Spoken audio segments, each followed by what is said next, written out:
Next നമ്മൾ പഠിക്കാൻ പോകുന്നത് വൈൽ ലൂപ്പാണ്. വൈൽ ലൂപ്പ് എന്ന് പറയുന്നത് ഫോർ ലൂപ്പ് പോലെ തന്നെയാണ്, പക്ഷേ ഇതിൻ്റെ സിൻടാക്സ് ചെറിയ വ്യത്യാസം ഉണ്ടായിരിക്കും. സോ നമ്മൾ 1 മുതൽ 10 വരെ നേരത്തെ ചെയ്ത അതേ പ്രോഗ്രാം തന്നെ 10 വരെ പ്രിൻറ്റ് ചെയ്യുന്നതിന് ഇൻറ്റ് n എന്ന് പറയുന്നൊരു വേരിയബിൾ ഡിക്ലെയർ ചെയ്യുന്നു. ശേഷം നമ്മൾ വൈൽ എന്ന് ടൈപ്പ് ചെയ്യുന്നു. ശേഷം ബ്രാക്കറ്റ് ഓപ്പൺ ചെയ്യുന്നു. ഇതിനുള്ളിൽ നമ്മൾ നമ്മുടെ കണ്ടീഷൻ കൊടുക്കുന്നു.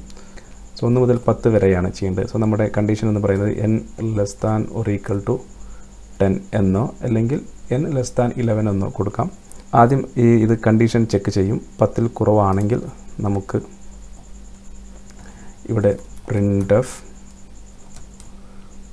%d ഒരു /n കൂടി കൊടുക്കുന്നു. നെക്സ്റ്റ് ലൈനിന് വേണ്ടിയിട്ട് n. സോ നമുക്ക് ആദ്യമായി ഈ n-ൻ്റെ വാല്യൂ ഇനീഷ്യലൈസ് ചെയ്യേണ്ടതുണ്ട്. സോ നമ്മൾ ആദ്യം ഇവിടെ ഈ വേരിയബിൾ ഡിക്ലെയർ ചെയ്യുന്ന സ്ഥലത്ത് തന്നെ നമ്മൾ n = 1 എന്ന് കൊടുക്കുന്നു. സോ വൈൽ ലൂപ്സ് നമ്മൾ ഓപ്പൺ ചെയ്യുമ്പോൾ ഇവിടെ ഇത് കണ്ടീഷൻ ചെക്ക് ചെയ്യുന്നു. n <= 10 ആണെന്ന് ചെക്ക് ചെയ്യുന്നു. ആണെങ്കിൽ ഇത് ആദ്യത്തെ നമ്പർ പ്രിൻറ്റ് ചെയ്യുന്നു. ശേഷം നമ്മൾ ഇവിടെ അപ്ഡേറ്റ് ഫംഗ്ഷൻ കൊടുക്കുന്നു. സോ അതായത് n ഇതെന്താണെന്ന് നിങ്ങൾക്കറിയാം. n = n+1. സോ n-നോട് കൂടി 1 കൂട്ടുന്നു. സോ n 2 ആവുന്നു. അതും ഇവിടെ ചെക്ക് ചെയ്യുന്നു. അപ്പോൾ 2 പ്രിൻറ്റ് ചെയ്യുന്നു. ഈ ഒരു രീതിയിലാണ് വൈൽ ലൂപ്പ് പ്രവർത്തിക്കുന്നത്. സോ നമുക്കിതൊന്ന് റൺ ചെയ്ത് നോക്കാം. സോ നിങ്ങൾക്കിവിടെ കാണാം 1 മുതൽ 10 വരെ ഇവിടെ പ്രിൻ്റായി.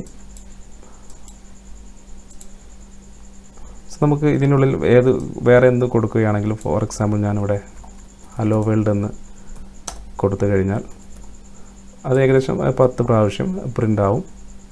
സോ നമുക്കിവിടെ റൺ ചെയ്താൽ ഇവിടെ ഹലോ വേൾഡ് എന്ന് കാണാൻ കഴിയും. നമ്മളൊരു /n കൊടുത്തതിന് ശേഷം പ്രിൻറ്റ് ചെയ്യാം. സോ നിങ്ങൾ കാണാം ഹലോ വേൾഡ് എന്ന് 10 പ്രാവശ്യം പ്രിൻറ്റ് ചെയ്യുന്നു.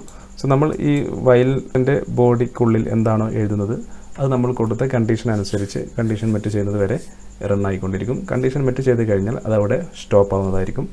ഇതിൻ്റെ സിൻടാക്സ് എന്ന് പറയുന്നത് വൈൽ എന്ന് എഴുതിയതിന് ശേഷം ബ്രാക്കറ്റിൽ നമ്മൾ കണ്ടീഷൻ കൊടുക്കുന്നു. അതിനുശേഷം കണ്ടീഷൻ ട്രൂ ആണെങ്കിൽ നമ്മളിവിടെ റിസൾട്ട് പ്രിൻറ്റ് ചെയ്യുന്നു. ശേഷം നമ്മുടെ അപ്ഡേറ്റ് ഫംഗ്ഷൻ കൊടുക്കുന്നു. ശേഷം വീണ്ടും ഇത് ആ കണ്ടീഷൻ മെറ്റ് ചെയ്യുന്നത് വരെ, ആ കണ്ടീഷൻ ആവുന്നത് വരെ ഇതുപോലെ റൺ ആയിക്കൊണ്ടിരിക്കുന്നു.